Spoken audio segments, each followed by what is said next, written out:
this episode of ZOKRI's Growth Catalyst podcast, I meet with Jamie Dixon, who is a coach and author. Jamie was in China when COVID landed, so that forced him to work with multinational China-based leaders to help craft stories that explained the on-the-ground reality to distant stakeholders, international stakeholders. So therefore his shift to storytelling came from a real need to relate foreign concepts to Chinese audiences who value different things, so pragmatism over theory. He gives us some really interesting ways of how to frame, how to treat presentations, and takes us on a journey and gives us some really interesting hints and tips. He has this story framework which is relate, challenge, and resolve. There were some really fascinating stories that he told. He gives us guidance on actually authenticity, so how and when to be vulnerable at work. Watch for cultural molds that force us to be potentially the same as our peers. And actually he identified that that's often more apparent in women. So look out for lack of diversity and challenge the signals around that may identify where leadership is weak. It's a really interesting episode. Jamie is a great storyteller and I hope you enjoy. Hi Jamie, thank you very much for joining me today. Thank you for having me, Collette. It's good to see you again. Yeah, you too. Absolute pleasure. I'm excited for this one. So, Jamie, you class yourself as a storyteller, and you help leaders drive, or purpose-driven leaders, to inspire some positive change with your work and your support. Could you give me a brief introduction about yourself and your background and kind of how you got here? So I lived in Shanghai in China for 16 years, and that is where I started working in the field of leadership development. And I was working with a lot of international training companies delivering their leadership programs that were designed in Europe and the US, and delivering them in China in Mandarin, as I speak Mandarin. And that really challenged me because I found the Chinese audience to be very, very pragmatic and practical people. They don't care about the why or the what. They don't care about theory. They don't care about debates. They care about action. And so that really got me interested in things like behavior change and how and design and how to make training really practical. And that eventually led to an interest in storytelling, which became really, really important for me in COVID. COVID, I was in China for the whole time, and I ended up working with a lot of Chinese leaders of multinational businesses there who were just, they felt completely isolated from their leaders in the US and Europe, because their leaders there couldn't come to China to visit. It was basically a hermit kingdom during that time. And they had to get really, really good at explaining the situation on the ground to their stakeholders.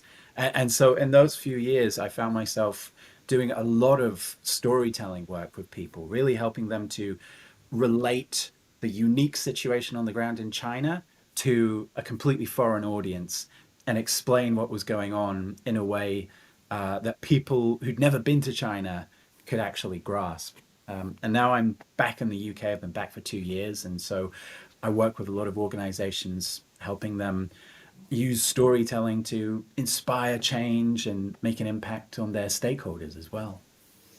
Wow, right. So there's another podcast in there. I think I could spend the next hour drilling you with questions about what that time was like in China around COVID. That's fascinating. So I can see how you've kind of had to sort of really focus in on storytelling. What's really drawn you to that particular area of expertise? If I think back to my earlier career, the early stages of my career, when I was using these Western design training materials in China, I kept on bumping against this resistance from a Chinese audience because it just didn't relate to their reality. It didn't relate to what they expected. I mean, if I give an example, sometimes I'd be delivering assertiveness training, and assertiveness is not even a word that exists in the Chinese language, and it's not even a skill that is actually something that is advocated for in the Chinese culture. And I just kept on bumping against this resistance. And so relating these completely foreign ideas to a Chinese audience is what really got me towards storytelling. Because you really need to relate to your audience if you're going to be a good storyteller. And so that really challenged me to think more from their perspective. And how can I identify an example in their world or something that they care about that links to this idea? So that's where it really started. Right, okay. So trying to sort of cross bridges between cultures, that's difficult. So what would you say are the sort of core pillars of your expertise? Hmm. So communicating with impact, changing people's minds, and inspiring action. And so, communicating with impact, that's about using examples, metaphors, analogies to make an idea really land and stick in the audience's mind. I always find it interesting watching other people's presentations and then afterwards going back and asking myself, what really sticks in my mind from that presentation? And so communicating with impact for me is all about making as many of your ideas stick in people's minds as possible. And then changing people's minds is about taking the idea you want to communicate and relating it to what the audience cares about. And then inspiring action is identifying the action steps and articulating those as clearly and precisely as possible. Right. Okay, that makes a lot of sense. And which of those areas do you think clients sort of predominantly either underestimate or overlook? I would say um, the impact piece. So earlier I mentioned about relating to the audience.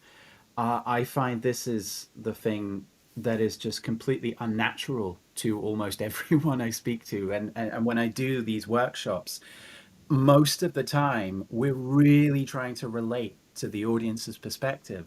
So, for example, you might be responsible for the AI adoption initiative in your organization, and you're all about AI and you're obsessed with AI and you use AI for everything.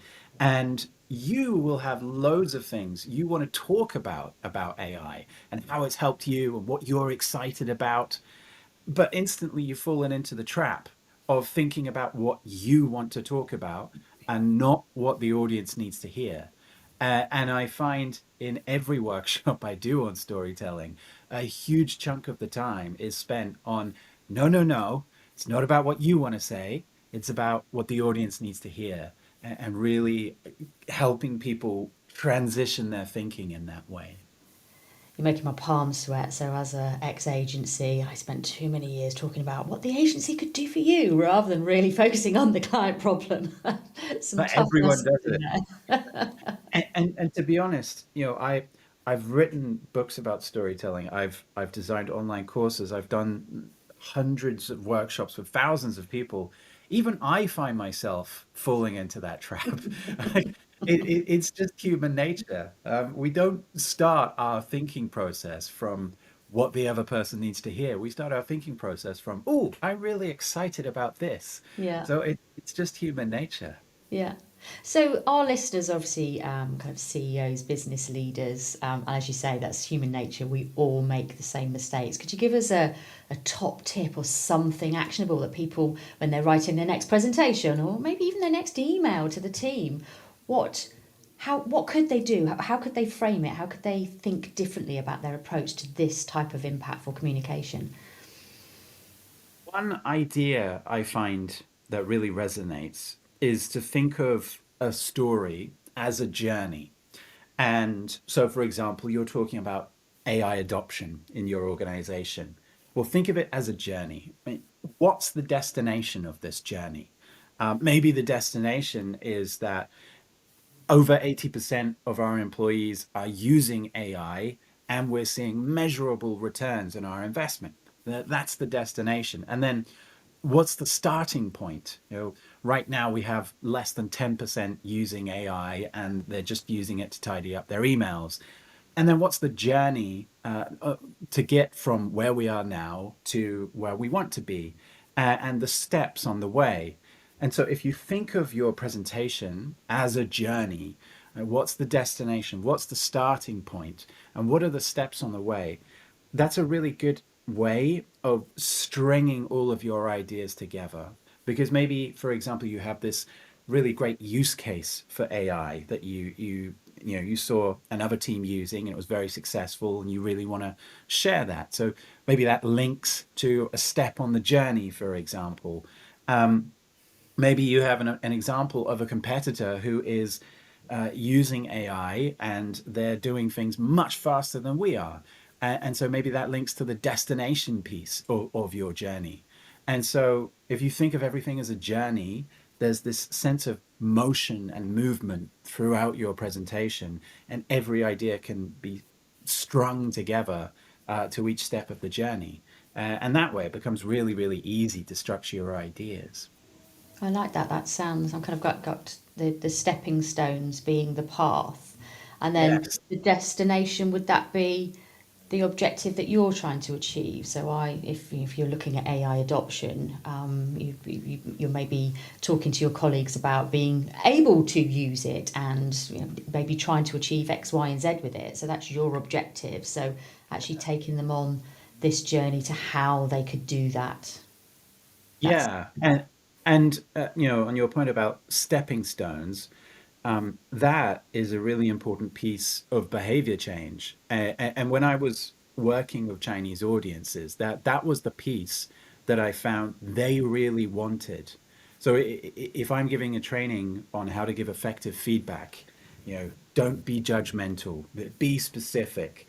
Uh, those are quite high level ideas, but yeah, what are the specific actions there? They want to yeah, see very specific and tangible ideas. And when we talk about change, for example, be healthy, we talk about the journey, we don't talk about the steps so much. And we especially don't talk about the step that's closest to where someone is. So if the idea is be healthy, okay, do a bit more exercise, okay, but what's closest to me? Maybe just walking a bit more at lunchtime is the next step I could do. Uh, and that's when we can really get to the behavior change part of yeah, storytelling. yeah, absolutely, absolutely. Yeah, that makes a lot of sense. Thank you. So, in our conversations, I'm kind of trying to look over the horizon a little bit now. Obviously, we know nobody's got a crystal ball. It's it's impossible to understand what's going to go on tomorrow. So, what's the most pressing challenges that your clients are facing right now? And then, how's that going to evolve into the future? Do you think, if there's a bridge there?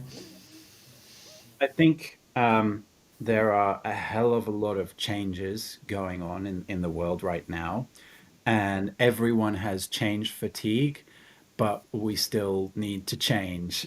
And so communicating change in that context where your audience are thinking, oh, here we go again. Um, that's a really, really big and pressing challenge I'm seeing a lot of leaders face right now. Yeah, change fatigue. I've not heard that. But yeah, that completely resonates with me. I've written that down. I'm going to use that again. So, how would you advise leaders just to sort of manage that if you feel that, like you say, there's so much change across industries, and then that's kind of usually sort of dripping into organisations. How would you advise leaders to tackle this challenge? I remember I was working with a group of senior leaders who were presenting all of their great ideas to their CEO, and we'd been we'd spent a few days working with them, and they were ideating all of these solutions to all of the challenges that were going on in their company, and they came up with some really great ideas. But as they were presenting these ideas to the CEO, he interrupted them and he said, "Look, you these are fantastic ideas. Like these would be amazing initiatives to roll out.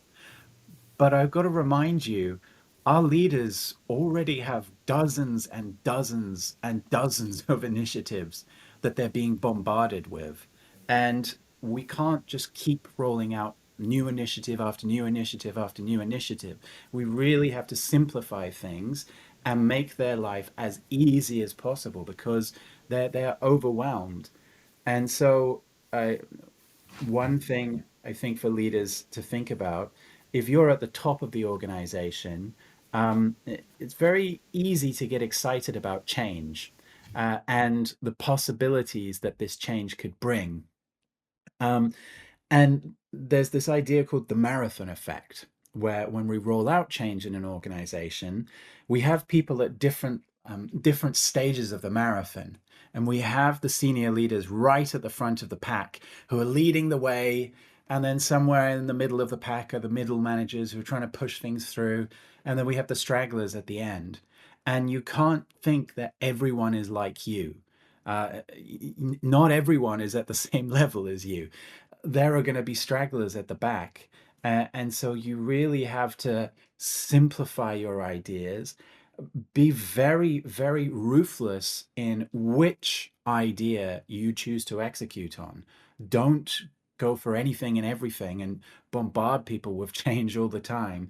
Really be ruthless about which idea you do actually execute on, and don't be afraid to give up on things because people are exhausted right now. And we really have to, I mean, before you even get to the storytelling part of things, you really have to consider people's capacity for more change.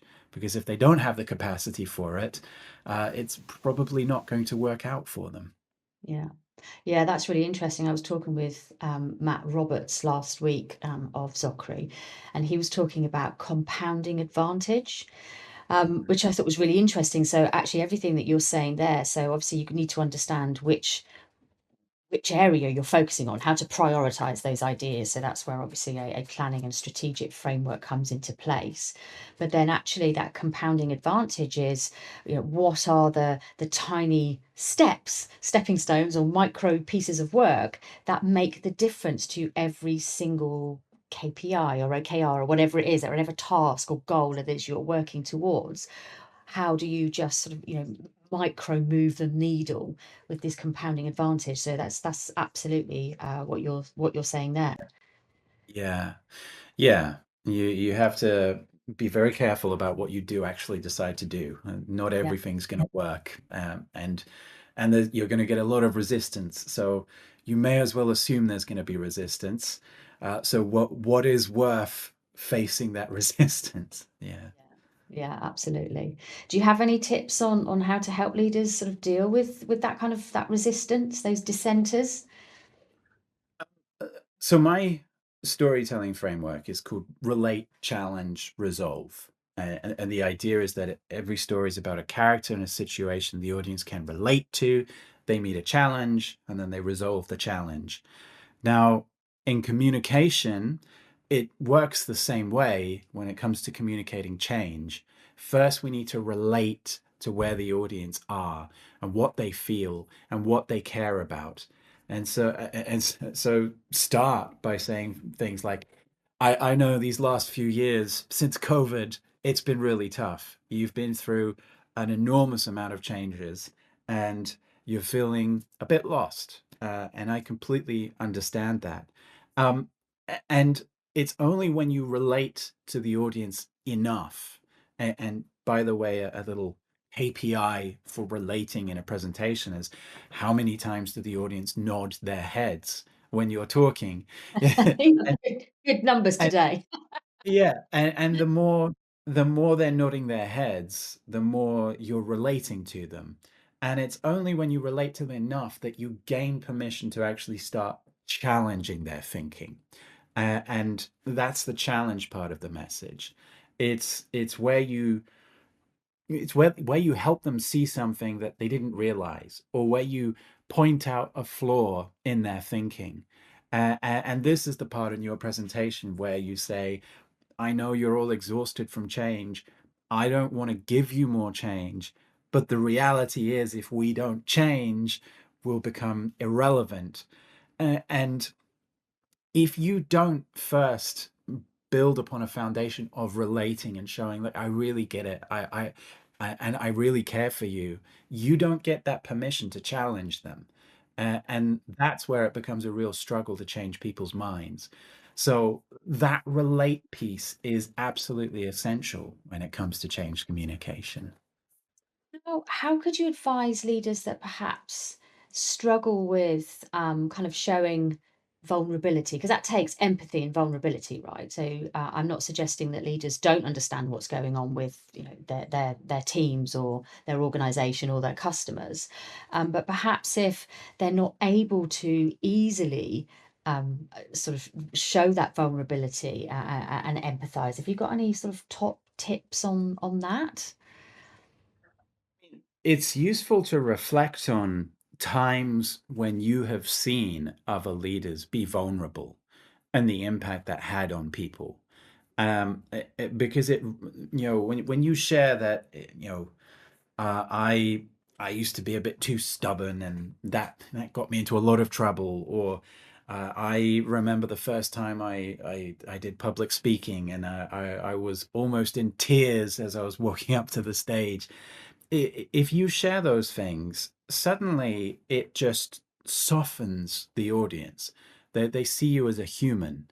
And if you just think about times you've seen that, because you have seen that, you have seen times where people suddenly open up and they share a vulnerability, and that just softens everyone around them.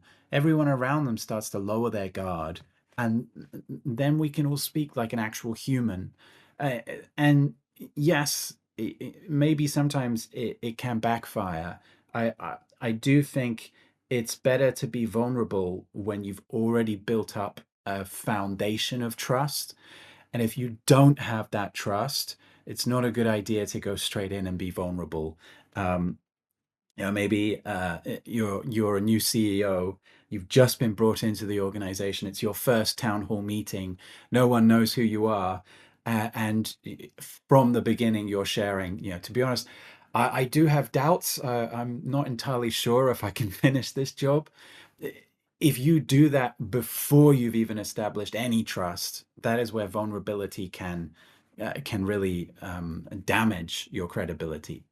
But if you have some kind of connection with the audience and you share some kind of vulnerability, a story of a time you failed, a time you struggled, a challenge that you faced, and especially if it's something that the audience can relate to, that really helps the audience lower their guard and treat you with a lot more support and respect. Yeah, that's really good advice. Really good advice. You don't want to undermine yourself. So it's kind of make sure you're reading the room. What's the weather? Yeah, How do I get back to that destination, right? So I need to make sure that I've got everybody on side. How do I break that story down into these stepping stones to get us there? yeah. Mm, okay, that makes a lot of sense. Are there questions that leaders should ask of their teams, their leadership teams, that can help support that? I think that a lot of introspection about your strengths and your natural traits really helps you to discover that.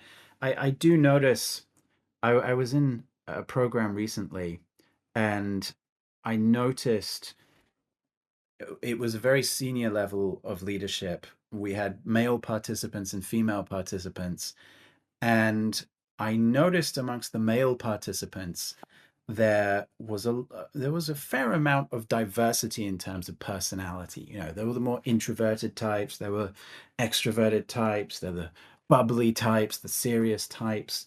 But amongst the female uh, participants, I noticed they were pretty much all the same type of personality.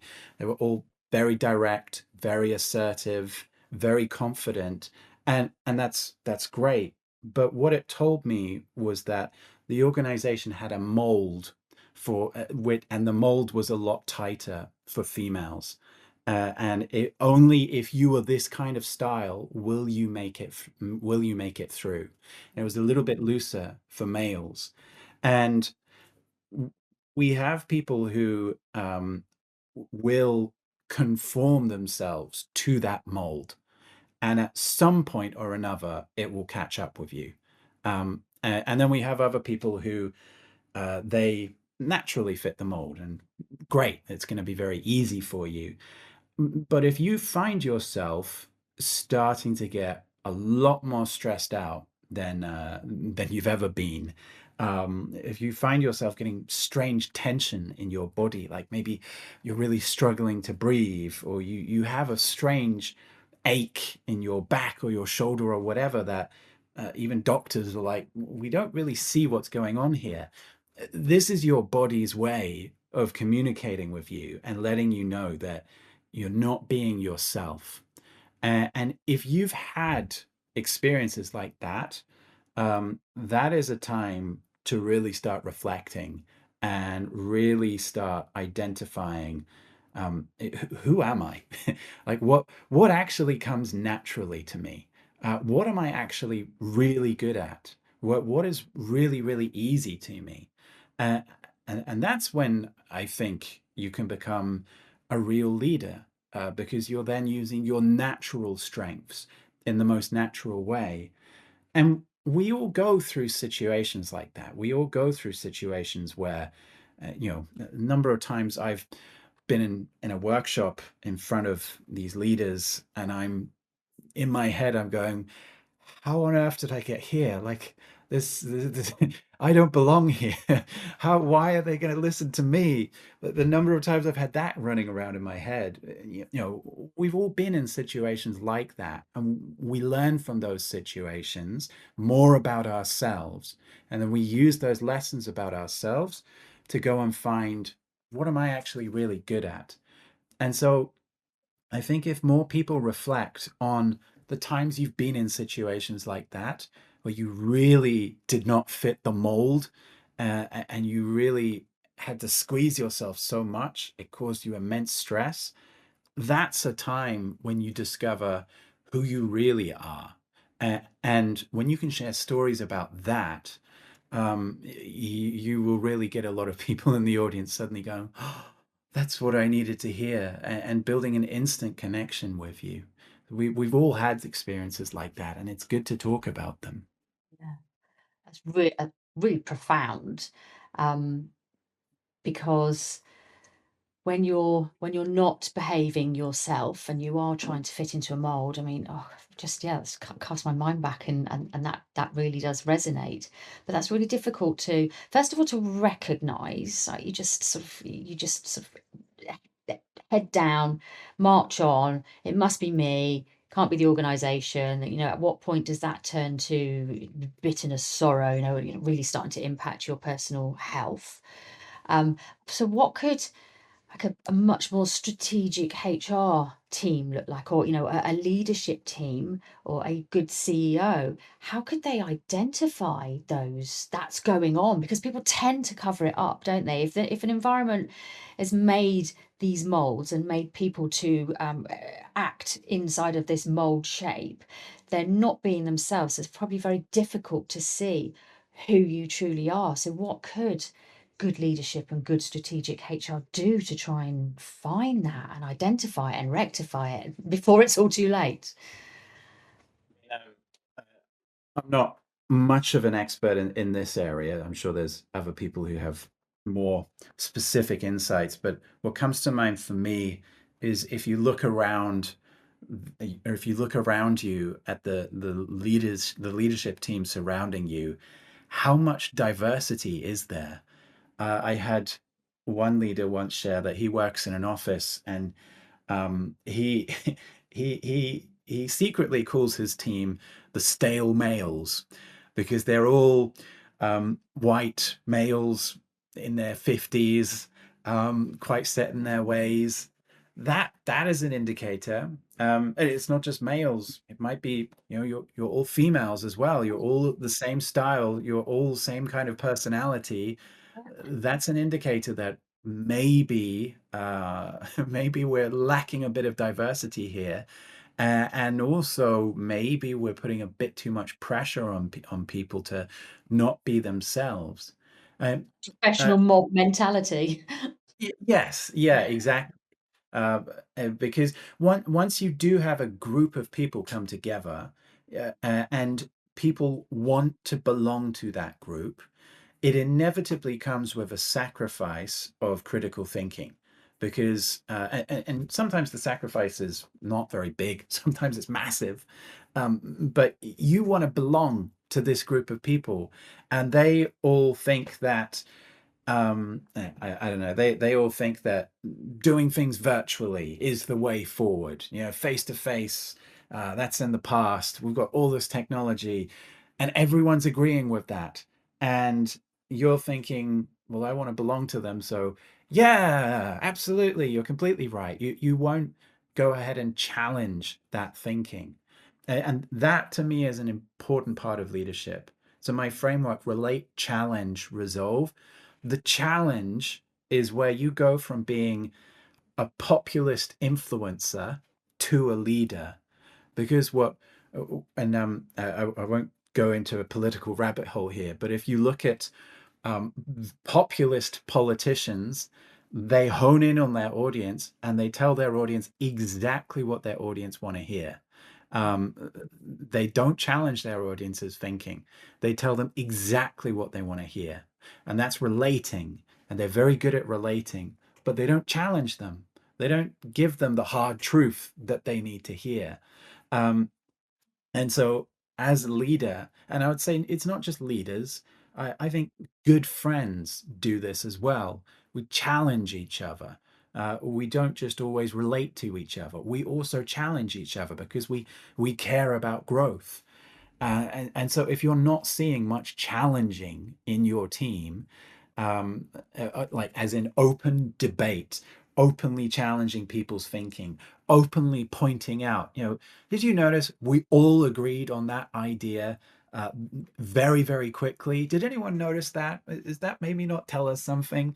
If there's no dialogue like that, there's not a lot of leadership going on. Yeah, that's like building a fake and psychologically safe environment. Because if you're all the same and you all agree on the same points, then I mean, ultimately, business. I mean, everything's changing all the time at the moment, so your business can't just continue to march along with the same point of view and perspective and expect to continue to thrive, whether that's 2 months or 5 years, right? I mean, especially now, you can't. If you're not challenging each other, you're going to fall into irrelevance very, very quickly. Yeah. Yeah. Wow. Okay. Um, right. So, where are we now? So we've thought about what what good leadership looks like, about how to bring people along for the journey, how to communicate well, how to communicate with impact, how to deal with your team if we've got change fatigue. What would you suggest that leaders should be thinking about over the coming sort of 12 months, given those points that you've made already? Are there any hot takes? I appreciate it's a very difficult question to look into that crystal ball, but any takes on what's happening next? The thing that comes to mind for me, I was in a workshop the other day, and um, a lot of leaders were talking about AI, and one shared that I have a junior team member who, whenever they send me an email, I'm just amazed at the stuff they know. They're so knowledgeable, and so credible. And then based on that, I take them along to a client meeting, and suddenly they're clueless. They, all of the stuff they wrote in the email, they actually can't bring up in real life. And I've had so many discussions with the organizations I work with about remote working and the challenges that we're starting to see that remote working has caused, and some of those challenges are you don't have as much trust, as deep rapport in a remote team generally as you do in a team that works face to face. And there's lots of exceptions, but that seems to be generally true. And for example, if you look at Gen Z entering the workplace right now, if they're starting their career in a remote role, they are most likely losing out on a lot of networking opportunities. And it's networking that will really give them a lot of career opportunities in the future. So, what I think, and I'm biased, of course, we all are, but I do believe that this is a valid argument. I think leaders should be thinking more about getting their people together in real life. Even if it's just once a year, let's all come together for a few days in the same office. One team member flies in from Romania, another's flying in from Mumbai, and let's meet in Stockport or wherever, and let's hopefully find better places. But let's just get everyone together and not talk about work. Go out, have dinner, uh, laugh together, have fun together. That human to human connection is going to be the foundation of so much more, because what a lot of people don't like at work is when we are too transactional. The only time I'll ever talk to you is when I want something from you. We've all had that experience, and sometimes it's fine, but what I observe is in a lot of workplaces, we have too many of those experiences, and people want people to people connection. That's where trust comes from. That's where psychological safety comes from. I believe it's where value comes from as well. Because when you spend more time with people, you understand what they really need, and then you can actually give them what they really need. And when we spend so much time online with all this amazing technology, which is great, but it also encourages us to disconnect from that human to human connection. And I just see a massive craving for it with the clients I'm working with. So that would be what I think leaders should focus on over the next 12 months. Get people together again. Yeah, I was speaking with a lady called Nikki Wake last week. She's the CEO of an events company, and that's her view as well. That actually, that human connection, time spent together, is going to be so much more valuable than ever before. Not even just in a post-COVID world. In a that example you gave of this sort of young account exec being really credible online, and then sort of in real life panicking, or just not having enough practice of having conversation. So sad. Yeah, and I think human to human conversation it's like the last bastion of humanity.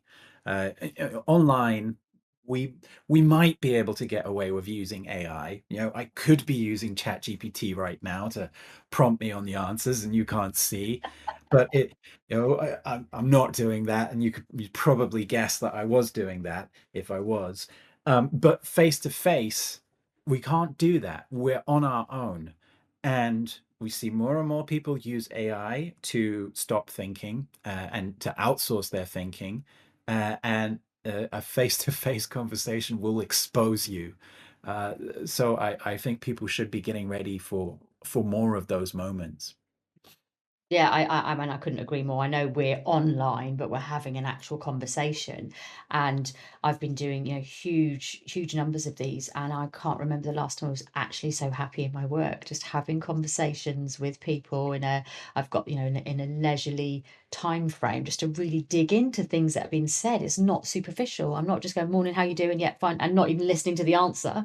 We're actually unpacking these conversations, and it's just what I'm so grateful for all my guests. You know, Have the great thing about conversations is it's a chance to share stories with each other, Yeah. and share our thoughts with each other. And it's when we share those stories with each other that we build a connection with each other. And how sad if we're not building connections with each other. We're just transacting with each other. It's an exhausting world if that's what we're doing most of the time. Robots win then, right? Yeah. Divide and conquered scale. Yeah. No, let's not go down that rabbit hole. Um, okay, so I think going back to leadership, as you're aware, wrote a book about leadership behaviour, and there's questions that I like to ask my guests around leadership behaviour that's had an impact on you, whether it's positive or negative. I mean, pretty much everybody I've spoken to has got a story about some terrible leader that's done some terrible thing to them and it's left a scar. The other side of that is there was someone amazing that did something so simple or so timely or just so profound that it had an impact on the rest of your professional life. Have you got one of those anecdotes that you'd share? So I used to work for Amway China, so back in 2009. And at the time, I was the only foreign employee of Amway China in the whole of China. Out of 7,000 employees, I was the only foreigner. And I was working in Mandarin every day. My Mandarin wasn't as good then as it is now, so I was learning a lot every day. And I'd only been in China for about 3 years, and it's a very, very, very different culture, and I still hadn't fully understood the culture. I remember the first day I was invited to give a self-introduction. I had never done this before.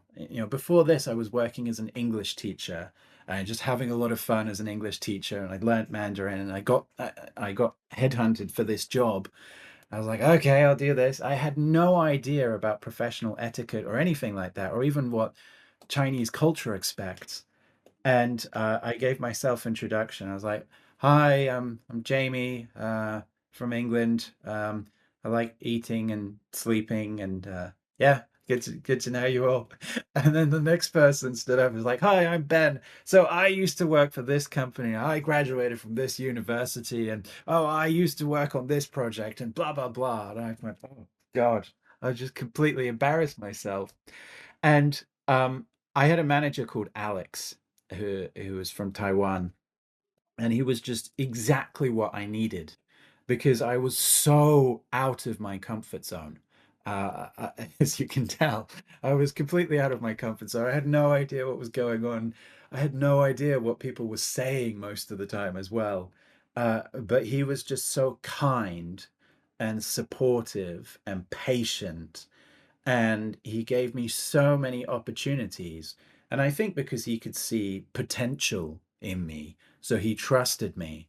And I really needed that. I really needed his support. He would put me on projects that stretched me a little bit but helped me learn. He'd explain things to me. He'd be very patient with me. He'd remind me when I needed to do things. He'd come up to me after meetings and he'd give me some feedback about, just now you sat right next to the vice president, but you're not supposed to do that. You're supposed to sit over there. And so he helped me so much. And I think if I had started that job and if Alex was an asshole and was just berating me all the time and belittling me and saying, how did you not realize you're not supposed to sit next to the vice president? If he didn't do any of that, I would have just crumbled, and I probably wouldn't have lasted more than a few weeks. And so I owe a great deal to the support I got from him. And that really taught me a lot about working with people, because you can be very pushy, and sometimes it does get results. But generally, I find most people, most of the time, respond much better to a positive, warm, human connection. And I think that should always be our first approach. Whatever we're trying to do, we should always first try to be warm and positive and collaborative as opposed to pushy. And sure, sometimes it's not going to work. So then you have the pushy approach as your last resort. But that taught me a lot about working with people. And so I try to use that approach as often as I possibly can. Yeah. That's amazing. That's lovely. I mean, kudos to you. What bravery. But actually, the theme I've picked up throughout our conversation today is like time, taking time to invest in relationships, whether that's in real life or whether that's in just trying to understand the other side, just the other person, and just, again, back to storytelling. It's about asking good questions and just really trying to just form that relationship. It's it's Yeah, been a really lovely thread throughout this conversation. thank you. And I completely agree. I think of it as like weaving a tapestry, and a relationship is based on shared memories that come from shared experiences. And that's the tapestry that you weave. You have one picture of this time you worked on that project together, another picture of all the times you had dinner together. I think back to my time at Amway with Alex, and every week he'd take us out for lunch to a different restaurant, and we just chat about life, and with the other team members as well. We didn't really talk about work, and so they really invested a lot of time in getting to know each other. And yeah, we're all busy. We've all got things to do, but we are working with people at the end of the day. So remember that people are worth time, I would say. Absolutely. Oh, it's lovely. Is there any questions I should have asked you today that you'd have liked to have talked about? Uh, Not that come to mind. I think we've talked about the stuff I like to talk about. So thank you very much. Oh, thank you. That was really lovely. I really enjoyed our conversation. There's some really good, interesting Yeah. stuff in there about that, that storytelling and the destination, that communicating with impact. That's some good hot takes in there for me. Thank you. I enjoyed it.